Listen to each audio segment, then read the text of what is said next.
আজ রাত ১২টার পরে আমার ছেলের জন্মদিন। আর আমরা এখানে ক্লাস করছি। আমরা ছাড়াও আমার ছেলে-মেয়েদেরকে ভালোবাসার মানুষ আছে।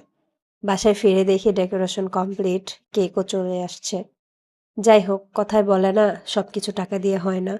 যেখানে যা লেগেছে তা হয়তো টাকা দিয়ে যোগদান করেছি, বাট নিজের হাতে, নিজে সময় দিয়ে কিছু করতে পারিনি। বাসায় ফিরতে আমাদের একটু লেটই হয়ে যায়। এসে দেখি সব সাজানো গোছানো, আর ছেলে ওইদিকে বই পড়তে পড়তে ঘুমিয়ে গিয়েছিল। To you. Happy birthday to you. Happy birthday, dear Babu. Happy birthday to you. Hey!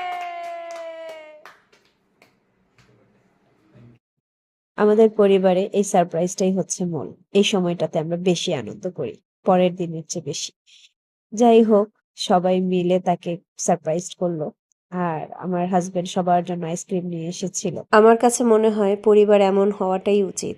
একজন আরেকজনের শক্তি, একজন আরেকজনের অপূর্ণতাটাকে পূর্ণ করে রাখা। এইটাই হচ্ছে পরিবার। একজন আরেকজনের প্রয়োজনে নিঃস্বার্থভাবে সাপোর্ট করা। এই জন্যই বলে টাকা দিয়ে সবকিছু করা যায় না, ঠিক না? তার প্রমাণ আজকেও পেলাম। সবাই মিলে অনেক আনন্দ করেছি, কেক কেটেছি, কেক খেয়েছি, দুষ্টুমি করেছি, সবাই যা যা গিফট তাকে দিয়েছে সেগুলো দিয়েছি। আমি এবং ওর পাপা আমাদের তরফ থেকে যে গিফটটা করব সেই গিফটটাও আনতে পারিনি। আমরা প্ল্যান করে রেখেছি তাকে কি গিফট দিব, বাট সেটা আনতে পারিনি। তাই ভাবছি কালকে কিনে দিব। সবার গিফট পেয়েছে সে, কিন্তু আমাদের গিফটটা পাইনি। প্রত্যেক জন্মদিনেই তার একটা আবদার থাকে, সেটা হচ্ছে যত মজার কেকই হোক না কেন, যত বড় কেকই থাকুক না কেন, তার ছোটির হাতের কেক তার লাগবেই। সে শুধু সেটা একাই খাবে, কাউকে দিবে না। আজকে হচ্ছে ৩ তারিখ, আই মিন ওর জন্মদিন। আজকেও আমরা অনেক লেট করে ফেলছি, কারণ রাস্তায় অনেক জ্যাম থাকে। বাট আমি কোনো কাজই করতে পারিনি, কোনো কিছু অ্যারেঞ্জ করতে পারিনি, রান্না বাড়া কিছুই করতে পারিনি।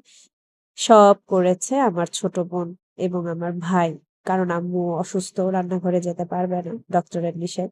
তাই তারা কোনো কিছুর অপূর্ণতাটাই রাখেনি।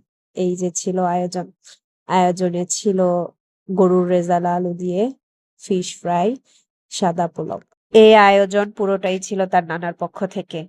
ছেলের মনটা অনেক খারাপ ছিল, যেহেতু সকালবেলা সবাইকে ঘুম রেখে বের হই আর রাত্রিবেলা ফিরি, তো সারাদিন মা বাবাকে সামনে পাইনি। তাই মনটা অনেক খারাপ ছিল। আমি বারবার জিজ্ঞেস করছিলাম, পাপা তোমার মনটা খারাপ কেন, খারাপ কেন? তখন বলল, তোমাদেরকে অনেক মিস করেছি। আমি ভেবেই রেখেছিলাম ছেলেকে ক্যামেরা গিফট করব, কারণ ও ড্রয়িং করতে খুব পছন্দ করে, সেগুলোর ভিডিও